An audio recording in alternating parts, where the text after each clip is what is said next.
I am bringing forward unlikely pairs of historical figures represented in the National Statuary Hall at the U.S. Capitol who have things in common with each other in this series called Snapshots from the National Statuary Hall. I am pairing Dwight D Eisenhower, Supreme Commander of the Allied Expeditionary Force in Europe during World War II and former President representing the state of Kansas, and Lew Wallace, Union General and former Governor of New Mexico Territory, representing the state of Indiana. So far in this series, I have paired Michigan's Gerald Ford, a former President of the United States, and Mississippi's Jefferson Davis, the former President of the Confederate States of America. Dr. Norman Borlaug, Ph.D., often called the father of the Green Revolution, and Colorado's Dr. Florence R. Sabin, M.D., a pioneer for women in science, Louisiana's controversial governor, Huey P. Long, and Alabama's Helen Keller, a deaf-blind woman who gained prominence as an author, lecturer, and activist, Henry Clay, attorney and statesman from Kentucky, and Lewis Cass, military officer, politician, and statesman from Michigan, and John Gorey for Florida, a physician and inventor of mechanical refrigeration, and William King for Maine, a merchant and Maine's first governor. My name is Michelle Gibson. Representing the state of Kansas in the National Statuary Hall, Dwight D. Eisenhower achieved the rank of five-star general in 1944 during World War II, was the first Supreme Commander of NATO from 1951 to 1952, and the 34th President of the United States from 1953 to 1961. Dwight D. Eisenhower was born in Denison, Texas, in October of 1890. His Eisenhower ancestors immigrated to America from Karlsruhe, Germany, and settled in Lancaster, Pennsylvania in 1741, considered part of what are called the Pennsylvania Dutch. The Eisenhower family moved to Abilene, Kansas in 1892, and Dwight graduated from high school there in 1909. In 1911, Eisenhower accepted an appointment to the U.S. Army Military Academy at West Point in New York, and graduated in the middle of the class of 1915. His 1915 class at West Point became known as the class the stars fell on because 59 out of 164 graduates that year became general officers, besides Eisenhower, including the five-star World War II General Omar Bradley. During the years of World War I, between 1914 and 1918, Eisenhower served in infantry and logistics at bases in Texas, Georgia, Kansas, Maryland, and Pennsylvania, like Fort Sam Houston in San Antonio, Texas, Fort Oglethorpe in northern Georgia, Fort Leavenworth in Kansas, Camp Meade in Maryland, and Camp Colt in Gettysburg, Pennsylvania. By the time he received orders to go to France, the war was over. After the war, Eisenhower was promoted to major, a rank he held for 16 years. His assignments included being assigned to a convoy that drove the 3,000-mile or 4,800-kilometer length of the Lincoln Highway from Washington, D.C. to California, to test vehicles and show the need for improved roads to the nation, and said to have inspired the national highway system, and commanding a battalion of tanks at Camp Meade. Eisenhower was the executive officer under Major General Fox Connor in the Panama Canal Zone from about 1922 to 1924, under whom he studied military history and theory. And on General Connor's recommendation, he attended the U.S. Army Command and General Staff College at Fort Leavenworth, Kansas, between 1925 and 1926. From there, he was a battalion commander at Fort Benning in Georgia until 1927. Then he was assigned to the Army War College in Carlisle, Pennsylvania, and graduated from there in 1928. While Eisenhower was the executive officer to the Assistant Secretary of War, George Moseley, from 1929 to 1933, he attended the Army Industrial College at Fort McNair in Washington, D.C., where he graduated from in 1933. The Army Industrial College today is known as the Eisenhower School for National Security and Resource Strategy. Eisenhower was posted as the chief military aide to General Douglas MacArthur and accompanied him to the Philippines in 1935, where he was assistant military advisor to the Philippines government in developing their army. In December of 1939, Eisenhower returned to the United States and became the commanding officer of the 1st Battalion of the 15th Infantry Regiment at Fort Lewis, Washington, later becoming the regimental executive officer. He was promoted to colonel in March of 1941 and assigned as chief of staff to the newly activated 9 Corps under Major General Kenyon Joyce. Then in June of 1941, he was appointed chief of staff for General Walter Kruger, commander of the 3rd Army at Fort Sam Houston. Eisenhower participated in the Louisiana Maneuvers, a series of major U.S. Army exercises held in northern and west central Louisiana from August to September of 1941, and he was promoted to brigadier general on September 29th of 1941.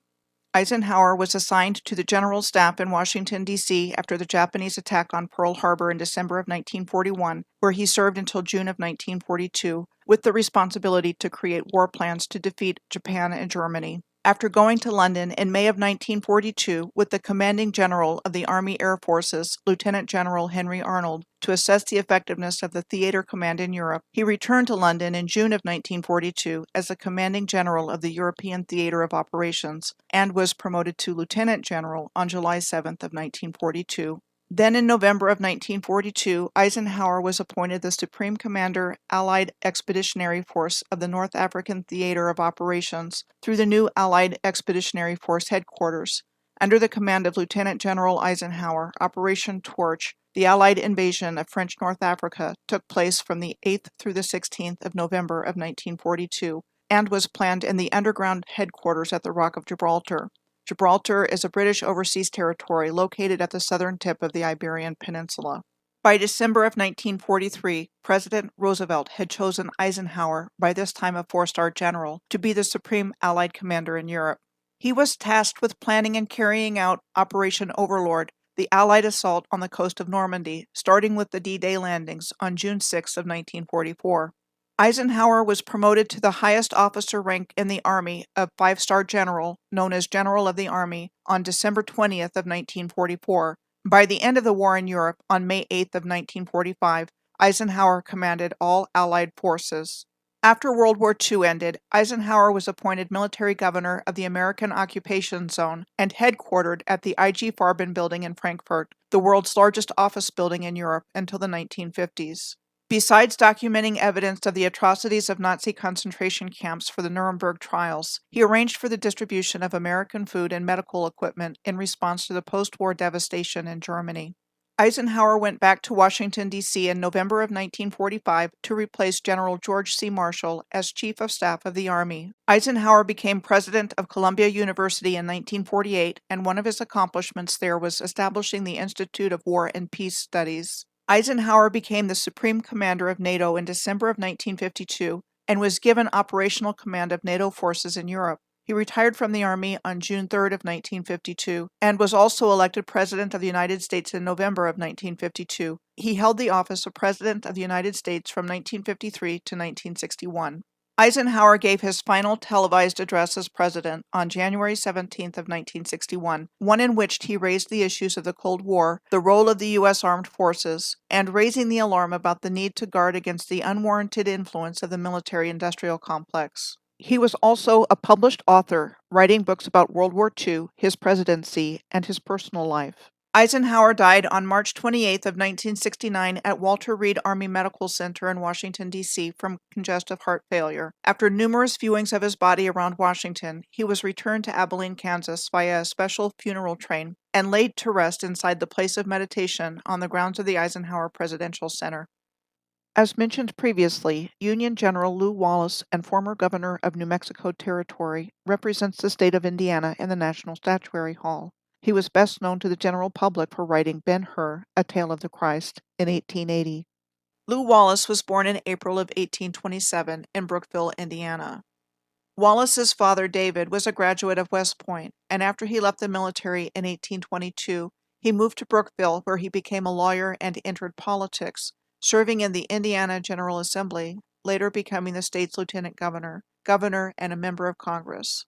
After moving to Covington, Indiana in 1832, Wallace's mother, Esther, died from tuberculosis in 1834. His father remarried in 1836 to Zerelda Gray Sanders Wallace, who later became a prominent suffragist and temperance advocate. In 1837, when he was 10, the family moved to Indianapolis when his father became governor. By 1846, at the start of the Mexican-American War, Lew Wallace was studying law at his father's law office, but he left there in order to become a second lieutenant for the Marion Volunteers on June 19th of 1846, a local militia group that he was already a part of. until he departed that service in the military after not seeing combat on June 15th of 1847 and returned to Indiana to pursue law. Wallace was admitted to the bar in February of 1849, and he established a law practice in Covington, Indiana. In 1851, he was elected the prosecuting attorney of Indiana's 1st Congressional District.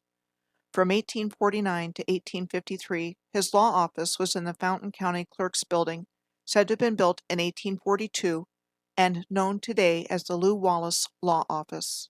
He resigned from that position in 1853 to move to Crawfordsville, Indiana, where he continued to practice law and was elected to a 2-year term in the Indiana Senate in 1856. The General Lew Wallace Study and Museum in Crawfordsville, a National Historic Landmark, contains his personal mementos and houses the Ben-Hur Museum as well. Wallace organized an independent militia called the Crawfordsville Guards, later called the Montgomery Guards, which would later form the core of the 11th Indiana Volunteer Infantry, his first military command during the Civil War. Wallace adopted the Zouave uniform and training style of the elite units of the French army in Algeria for the unit. Wallace began his full-time military career shortly after the Confederate attack on Fort Sumter, which took place on April 12th of 1861, considered the beginning of the Civil War. His 11th Indiana Volunteer Infantry Regiment was mustered into the Union Army 2 weeks later on April 25th of 1861, and he received a commission as a colonel the next day.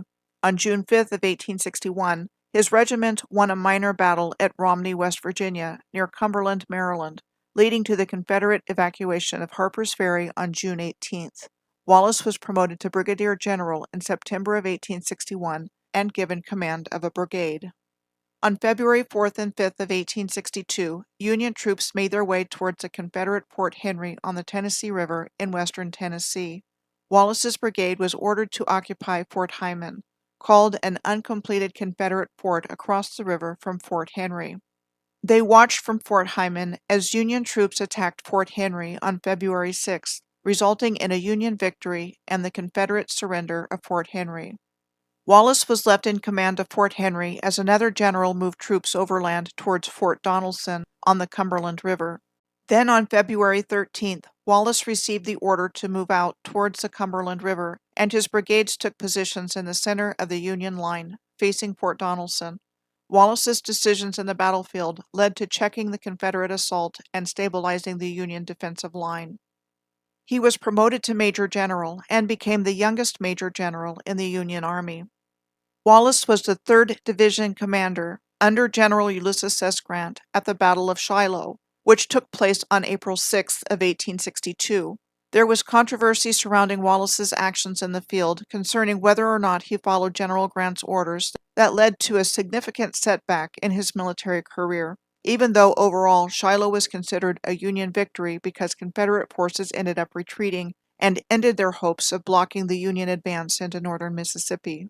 Wallace's most notable service during the Civil War was said to have been the Battle of Monocacy, which took place on July 9th of 1864 near Frederick, Maryland, in which, even though they were defeated by Confederate troops, Wallace's men were able to delay a Confederate march towards Washington, D.C. for a day, giving the city time to organize its defenses and force the Confederates to retreat to Virginia. Among other duties after the Civil War ended, Wallace was appointed to the military commission that investigated the Lincoln assassination conspirators that began in May of 1865 and ended on June 30th of 1865 after finding all 8 conspirators guilty. In 1867, Wallace returned to Indiana to practice law, but it no longer appealed to him, so he turned to politics. He lost 2 congressional elections, in 1868 and 1870, but as a reward for supporting the candidacy of President Rutherford B. Hayes in 1876, Wallace was appointed governor of the New Mexico Territory, a position in which he served from August of 1878 to March of 1881. From May 19th of 1881 to March 4th of 1885, Wallace served as the U.S. Minister to the Ottoman Empire, now Turkey, in Constantinople, now Istanbul. As an author, Lew Wallace was best known for writing Ben-Hur, A Tale of the Christ, in 1880, which was turned into an award-winning movie in 1959 starring Charlton Heston as the wealthy Jewish prince Judah Ben-Hur. Wallace returned to Crawfordsville, Indiana from the Ottoman Empire. Among other pursuits, he was given credit for building the Blackheim in 1895, a 7-story apartment building in Indianapolis. He lived in Crawfordsville until his death in February of 1905, where he was buried in the Oak Hill Cemetery there.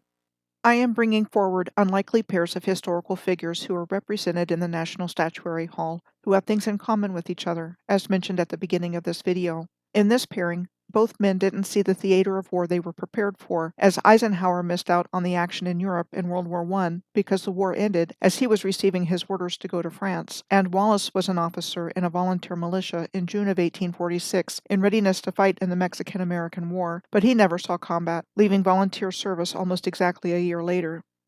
Both Eisenhower and Wallace were involved in the entirety of their major wars, with Eisenhower being involved in World War II directly from the bombing of Pearl Harbor on December 7th of 1941 to its end on September 2nd of 1945, and Wallace was involved in the American Civil War from its beginning, with the Confederate attack on Fort Sumter on April 12th of 1861 and its end on April 9th of 1865, and both were successful generals in their respective wars. They were both involved in events concerning crimes in the aftermath of their wars, with Eisenhower being involved in the documentation of evidence of Nazi atrocities for the Nuremberg trials as the military governor of the American occupation zone, and Wallace was appointed to the military commission that investigated the Lincoln assassination conspirators from May to June of 1865 that found all 8 conspirators guilty. Both men were chief executives, Eisenhower as President of the United States and Wallace as governor of the New Mexico Territory. Lastly, both men were published authors, although in different genres of literature. In the next pairing from the National Statuary Hall, I'm going to showcase Missouri's Francis Preston Blair and Florida's Edmund Kirby Smith for things they have in common.